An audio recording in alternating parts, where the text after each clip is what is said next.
would love to get back into the substance of his show. Sorry about the interruption, Bob. It was important to go to the Attorney General. Thank you, Paula. We're talking to Richard Pearl, former Assistant Secretary of Defense. He is now a private citizen, but he is also chairman of the Defense Policy Board of the Pentagon, and so is a leading advisor to Secretary Rumsfeld, but he is speaking for himself in our conversation. Mr. Pearl, maybe you can help. You can clear up some confusion. We've been talking about war, that this is a war. We're talking about... The next attack will not be of the same nature as this one. It will be entirely different. If we close airports because of what happened a few days ago, we'll discover that that isn't effective because something else will, another route will be chosen. What is the most dangerous route to think about now? Well, I think we have to worry about the use of biological and chemical weapons against water supplies. That's all the time we have.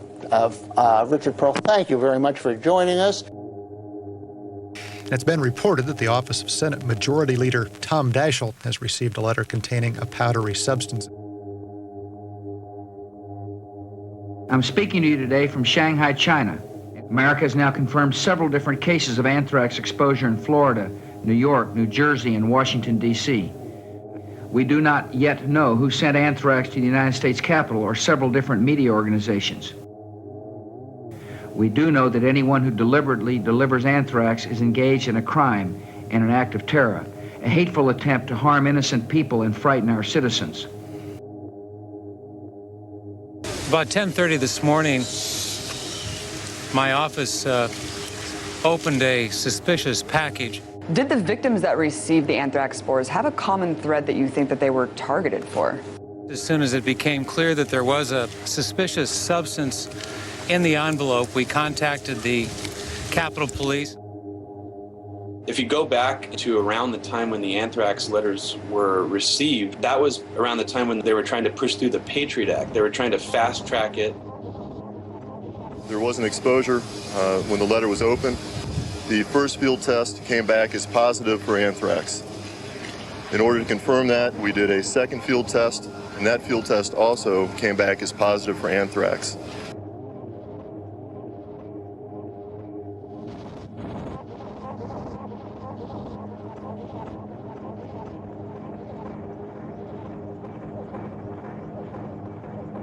Senator Patrick Leahy of Vermont and U.S. Capitol Police spokesman Lieutenant Dan Nichols discussed the discovery of anthrax in a letter addressed to Senator Leahy's office.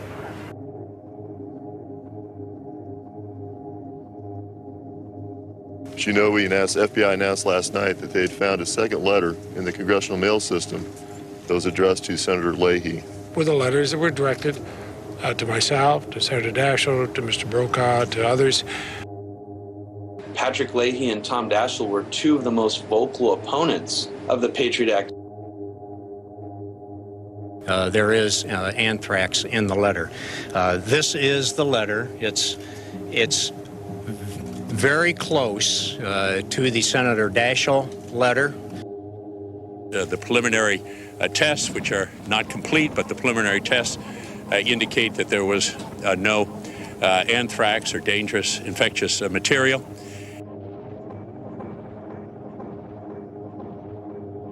Know what the stuff was other than not anthrax? I don't. Letter directed to you? Yes. Who decided to, for some reason, send it to the two most vocal opponents of the Patriot Act. It's very strange.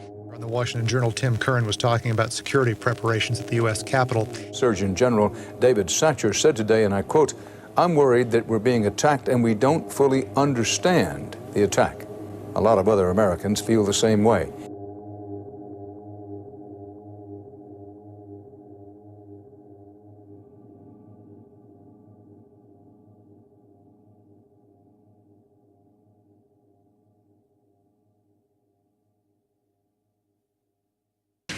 Today, at a remote facility, we detected some anthrax.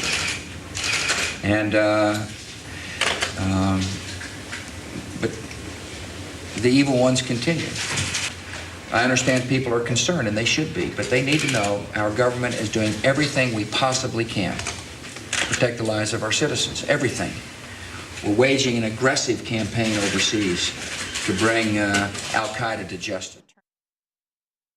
Clearly, the focus in the initial phases was on trying to link the anthrax attacks to Islamic terrorism and as a second stage of the 9/11 attacks. And in fact, the anthrax attacker or attackers clearly had the same goal in mind. Are you now operating on the assumption that the September 11th attacks and the anthrax attacks, the anthrax letters are linked? Well, we don't have any hard evidence, but there's no question that anybody who would mail anthrax with the attempt to harm American citizens is a terrorist. And there's no question that al-Qaeda is a terrorist organization, so it wouldn't put it past me that they're, it wouldn't surprise me that they're involved. And now the New York Daily News is reporting in the immediate aftermath of the 2001 anthrax attacks, White House officials repeatedly pressed FBI Director Robert Mueller to prove it was a second wave assault by al-Qaeda. Good morning. As all Americans know, recent weeks have brought a second wave of terrorist attacks upon our country. Deadly anthrax spores sent through the U.S. mail. 4 Americans have died as a result of these acts of terrorism. I mean, the letters, and they said things like, we have anthrax, prepare to die, death to America, death to Israel, Allah is great. And so there was a clear attempt on the part of the attackers themselves to link the attack to Islamic radicalism. I mean, the letters that accompany the anthrax, a lot of people have forgotten, were dated 9/11/01. On September 11th, I think it'll come as a shock to a lot of people, but it's been reported by the New York Times and other major news organizations and confirmed by the White House. The President's office and Vice President's office went on Cipro, the antibiotic that was used to combat anthrax. There's no precedent for this type of biological attack. Remember, doctors warn that you can put your health at risk by taking antibiotics when you don't need them. So use antibiotics only after consulting a healthcare professional. The White House went on Cipro. It must have known that either an attack was underway or was imminent. Well, I think we have to worry about the use of biological and chemical weapons. Yet other individuals, such as the postal workers, weren't given antibiotics for several weeks. At least 13 others have developed forms of anthrax disease, either in the lungs or less severely on the skin. I think most people don't know this.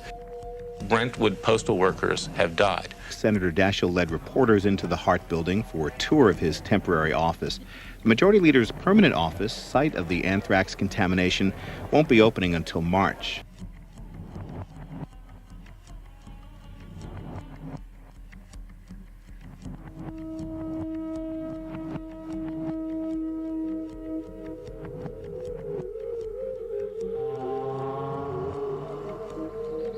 Repeated claims by the mainstream media linking the attacks to Saddam Hussein helped shape American perceptions about Iraq in the lead-up to the invasion. How are things going in Afghanistan now? I think we'll do fine. The second phase, if I could just make it very quickly, the second phase is Iraq.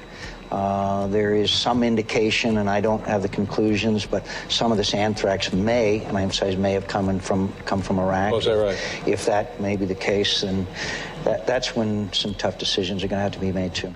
Still don't know where it came from, but the anthrax that killed 2 Washington postal workers seems to have the hallmarks of a sophisticated weapon built by someone who knows how to deliver a lethal blow.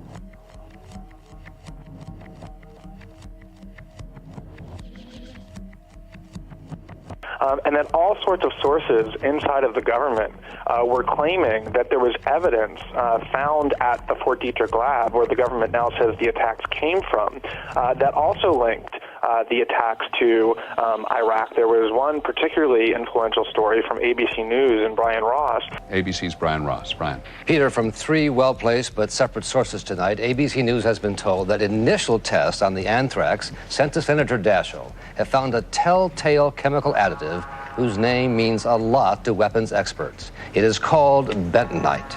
where for days and days on Peter Jennings and other shows, they claim that they were told by many sources inside the government that tests had found the presence of something called bentonite, which is the hallmark, they said, of the Iraqi biological weapons program. A substance which helps keep the tiny anthrax particles floating in the air by preventing them from sticking together. It's possible other countries may be using it too, but it is a trademark of Saddam Hussein's biological weapons program. It turned out that claim was totally false. There never was any bentonite found. It does mean for me that Iraq becomes the prime suspect as the source for the anthrax used in these letters. There was a concerted effort to try and link the anthrax in the public mind to Saddam Hussein and to Iraq specifically and Islamic radicalism more generally. Iraq continues to flaunt its hostility toward America and to support terror. The Iraqi regime has plotted to develop anthrax and nerve gas and nuclear weapons for over a decade. And so they were aware from the start that it was almost certainly a domestic source, and yet all kinds of factions within the government and out tried continuously to depict it as something that was likely coming from Iraq, and they continued to do that for several years, even when it was clearly established that it was almost certainly a domestic source.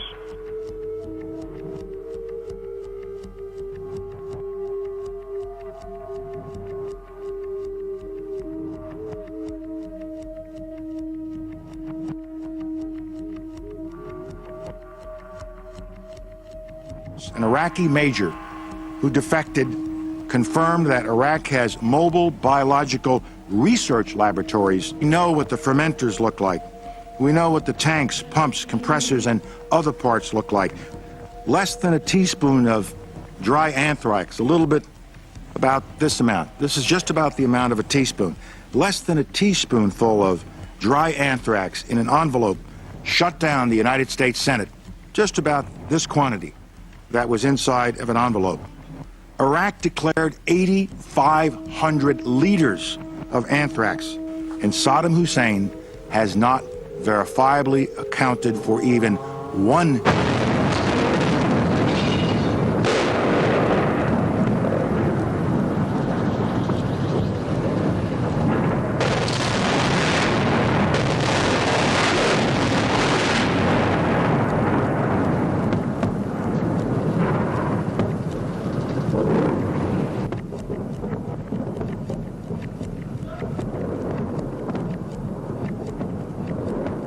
The FBI ultimately, through their test, decided that all of the evidence was actually pointing to U.S. government facilities and U.S. government and U.S. Army research labs.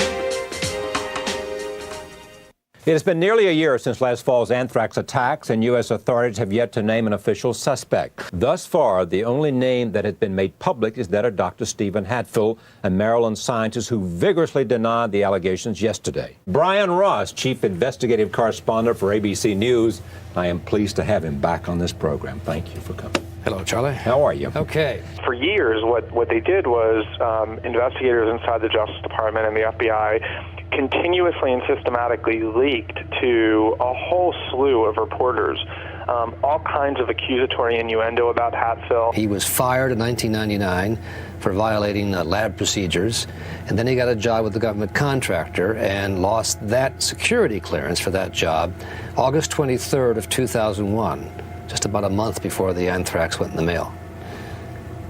So the secret weapon has been a three-member team of bloodhounds. Just stand still, don't move. Many people in the FBI would say this was probably one of the low points. They took that scent and put it on a sterile gauze pad, and they gave it to a specially trained bloodhound. They took the bloodhound out to Frederick, Maryland. They followed Hatfield to a restaurant. He left the restaurant. They sent the dog in, and it alerted where he had been sitting. The team includes this dog named Lucy from the Long Beach, California Police Department, and two others from California, Tinkerbell and Knight. Went right to where he was sitting. Then they took it to his apartment and to the apartment of his girlfriend, and again the dog went, as they say, nuts. Now, that's not enough to justify an arrest warrant. Well, and there is no evidence against Hatfield or really against anybody. The anthrax letters... The story you just told me suggests to me that certainly a suspicion. There's a great deal of suspicion about Hatfield. That Hatfield's name became very prominent on the FBI's list of 20 or 30, as they call them, people of interest. Is Stephen Hatfield still a suspect in the anthrax case? Mr. Hatfield is a person of interest, and for me to comment further would be inappropriate. He's a person of interest. John Ashcroft has now twice publicly told the American people that I am a person of interest in last year's anthrax attacks. I am not the anthrax killer. I know nothing about the anthrax attacks. I had absolutely nothing to do with this terrible crime. Despite the lack of physical evidence, at headquarters, Director Mueller insisted his agents stay after Hatfield. The problem that Steve Hatfield has is that his life is a living nightmare right now. Every place he goes, 24 hours a day, 7 days a week, he is followed by squads of FBI agents. He says that the FBI has mistreated him. What is your response to that? I have no comment in that respect. Sometimes these agents swear at him, they flip him the finger. There's nothing surreptitious about this. This is not a surveillance. This is an open, in-your-face harassment campaign. Steve Hatfield is a poster boy for abuses of the Patriot Act. Was outed in a drumbeat of news reports that included aerial shots of the FBI seizing property from his apartment, including his trash. Yeah, it's really extraordinary. I mean, they basically destroyed his life and destroyed his reputation. Information about his medical records, about things that they had found in his garbage cans, about parts of his personal life that they had obtained as a result of very widespread surveillance, and they absolutely tailed him in a way that was designed to make him in public appear as though he was clearly the guilty party. When he sued essentially everybody, the government and all of the journalists who had published all of this information. In the lawsuit, Hatfield is turning the tables on the FBI. Top officials were deposed on videotape, like John Ashcroft, who was less than forthcoming. Is it appropriate for Department of Justice officials to suggest that Dr. Hatfield fits a behavioral profile of the anthrax killer? I don't know. You don't know whether it was appropriate or inappropriate to disclose that kind of information? I don't know. Do you think it's fair to Dr. Hatfield? I don't know. He answered, I don't know, to 85 questions. 9 reporters also gave sworn testimony. The journalists acted to protect the government in every way. I mean, they refused to disclose who it was who had fed them this information. In their stories, they often identified their sources as law enforcement officials, and some of the reports would make anyone suspicious. And the court ultimately ended up ordering the journalists to disclose their sources, so that Hatfield was on the verge of finding out who inside the Justice Department and the FBI had been disclosing all this information designed to make him look like the anthrax attacker, when, as the government ultimately, through its actions, ended up conceding. What's going on, Pete? Chris, well, this is a big development in the investigation and the subsequent fallout of those anthrax mail attacks that followed right after the 9/11 attacks in 2001. His lawyers have long said that he had nothing to do with it. Hatfield himself has made a number of tearful public statements saying that he was wrongly accused. And just within the last few hours, the Department of Justice, the United States government, reached a legal settlement with Stephen Hatfield in which the government will pay him over $5 million for suggesting that he was a person of interest. And the media not only cooperated enthusiastically, but continues to protect the people inside the government who did that. And of course, you see the same thing with the media doing that with regard to who inside the government tried to lie to the public by connecting the attacks to Iraq.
There's no doubt the government was determined to find the villain behind the 2001 attacks, especially after nearly 7 years had gone by without a solution to the case. And now Ivins is essentially being convicted in public as well through selected leaks from the government to the media that then prints it more or less uncritically. So the whole investigation has been a sham from the start. Federal investigators say the 2001 anthrax attacks case has been solved, even though the suspect committed suicide before he could be arrested. While the FBI won't say what techniques it used to investigate Bruce Ivins before he killed himself last week, I sincerely hope that the documents we have released today provide an overview of our investigation of the 2001 anthrax mailings. The government stalked him and his family for months, even offering his son $2.5 million to rat him out. Our scientific accomplishments. Investigators tried to turn his hospitalized daughter against him by showing her photographs of dead anthrax victims. And the conclusion made regarding Dr. Ivins. While the government has yet to issue a motive for Ivins' actions, it is blaming him for the anthrax letters. Thank you. We're happy to take some questions. Explain, please, why you would tell a target or someone that you believe that he is a killer who had a weapon of mass destruction and then allow that person continued access to a lab where he would still have potentially access to similar kinds of substances. With respect to the access he actually had, I'll defer to the Department of Defense. You feel this is obviously, at this point, a circumstantial case. You feel is a strong circumstantial case. What direct evidence do you have? Well, first I'm going to refer back to the documents because that's the purpose of our press conference today, to provide you the documents and the information pertaining to the documents. And even if you want to be as generous as possible in your interpretation, you would say that it's been filled from start to finish with pure ineptitude. I won't discuss the actuality of evidence then. Let me talk for a minute about the circumstantial evidence. But again, back to circumstantial evidence. Thousands of prosecutors and thousands of courthouses across this country every day prove cases beyond a reasonable doubt using circumstantial evidence. We have... Take handwriting samples from Dr. Ivins? We examined handwriting samples, but then there was no comparison made or a specific identification of the handwriting. You very clearly see that the O's are swirls. It continues. After completing a circle, he continues on. When he wrote the letter, he was drawing circles for the tops of his R's consistently. We did have indications from individuals with whom we spoke that there appeared to be some similarities in handwriting. The facts say a child starting his or her first weeks of first grade in August 2001 did the writing on the anthrax letters and addressed the anthrax envelopes. We have the suspicious behavior that he had undertaken over the years. Some very extreme accusations about Bruce Ivins' history, about his psychological condition. He said he was coming unhinged. How could a guy in his fragile state, as you describe it in these papers, for years, alcoholism, mental problems, paranoid, delusional, things he described. The guy who presented this case, he's sweating, he's stuttering while the press is asking him questions. How could he get away with this for so long? Well, I'm not going to speculate on how. I can't get in his mind. I think what you're asking sort of answers the question itself. He'd been this way for a number of years, going back for quite a number of years, and still able to carry on his professional life. The evidence they came up with is that Bruce Ivins had a history of mental illness. Well, I'm sorry, but 1 in 5 Americans suffers from mental illness. That's statistically shown. None of his coworkers or friends or people who know him confirm in any way, shape, or form. In fact, they vehemently contradict it. He was a very pleasant, sort of Midwestern scientist. And so much of the media's depiction of Ivins as this kind of unstable, violent, threatening psychotic is based on the claims of someone who, for a lot of different reasons, really isn't particularly credible. And that's why I think a full-scale congressional investigation with real subpoena power is absolutely vital here to having the public believe that they've gotten even the basic facts about what occurred. We are confident, based on the evidence we have, that we could prove this case beyond a reasonable doubt. Will you finish? Go ahead. You know what I'm afraid of, Amy, is that we will hear a lot of fluff and that the investigation will in fact wrap up. and all the important information will be classified. We've already gotten a tremendous amount of misinformation from unidentified government spokesperson, and that is not just this weekend, but going back to the initial release of the letters. There has been a tremendous amount of innuendo and information put forward that has never been backed up and never been attributed to anybody. And I fear that because a variety of the information that may be used to convict Bruce Ivins after his death is going to be classified. Authorities are expected to ask a federal judge to unseal documents revealing how the FBI closed in on Ivins. Those documents could answer some puzzling questions related to the bizarre case. But the FBI warns some questions may simply never be answered. Were you surprised when you heard the government was targeting him? Yes, I was completely shocked, and of course I found that out after he'd committed suicide. He'd be the last person I would have suspected.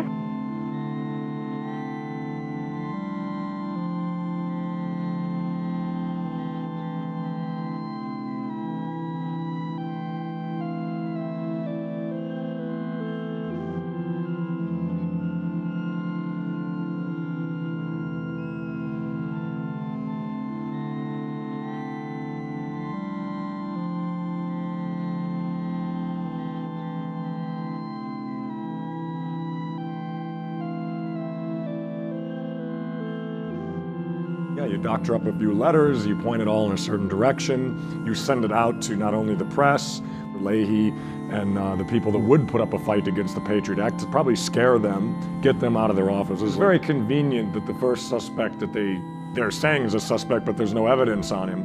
And then the second suspect just conveniently dies, so he's never able to really put up a fight. And then they're kind of able to just kind of wrap it up and say case closed without really having any direct evidence linking it to Bruce Ivins either. The chair now recognizes the gentleman from New Jersey for 5 minutes.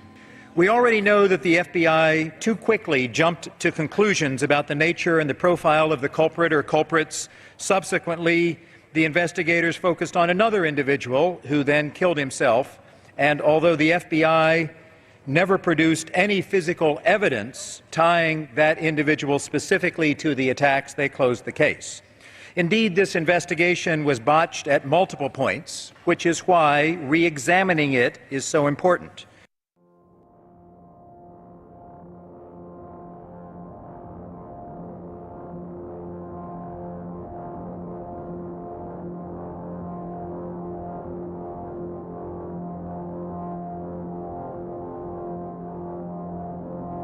Now, 11 years on, and with the main suspect dead, the case is closed. Or is it? Do we really know the truth?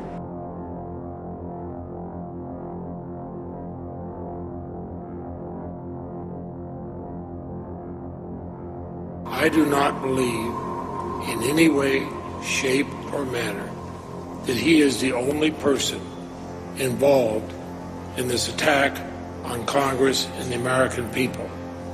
I do not believe that at all. I believe there are others involved, either as accessories before or accessories after the fact. I believe there are others who can be charged with murder.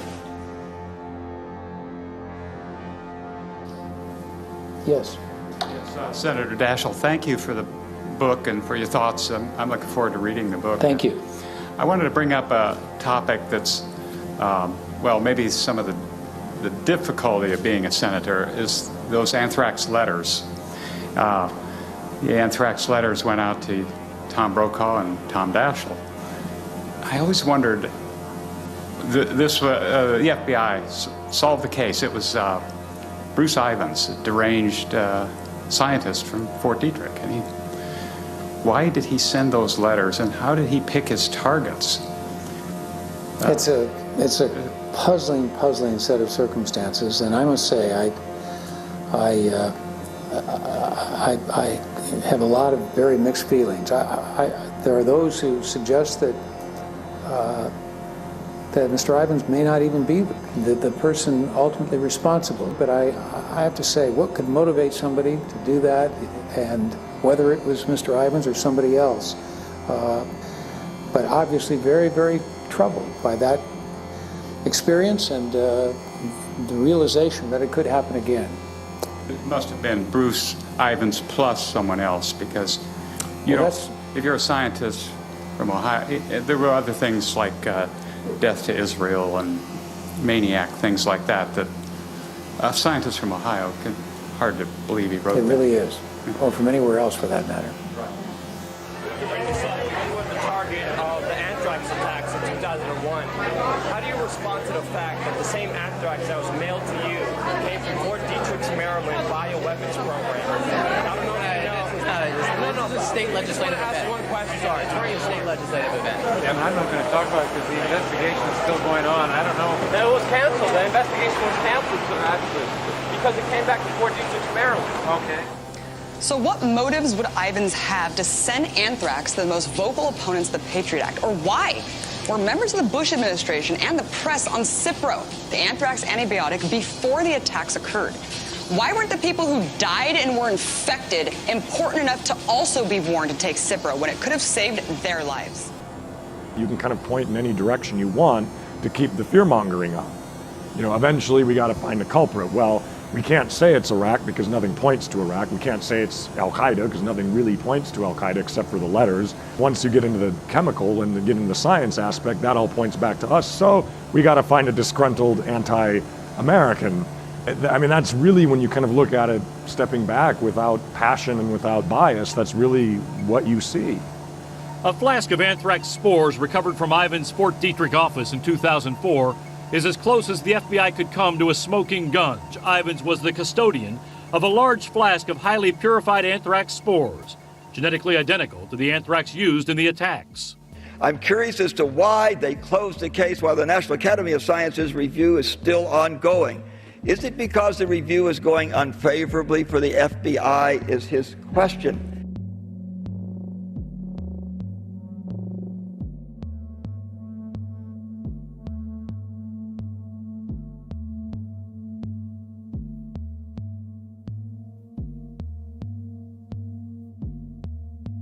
The Academy reviewed the scientific methods used by the FBI during its 7-year investigation into the 2001 anthrax mailings. Can we say with certainty that the attack spores can only have come from 1029, given that these distinctive characteristics might have existed in a batch before it arrived? How can you pinpoint it to one flask? Well, I think we are saying that one cannot arrive at a definitive conclusion about the origins of the spores in the letters for a variety of reasons, including the general one that underlies your question. Can you give people who are not scientists some basis to interpret your report? Are you saying essentially the FBI is wrong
We're going to change the course of the country and, quite frankly, the world. 5 minutes later. America's dead.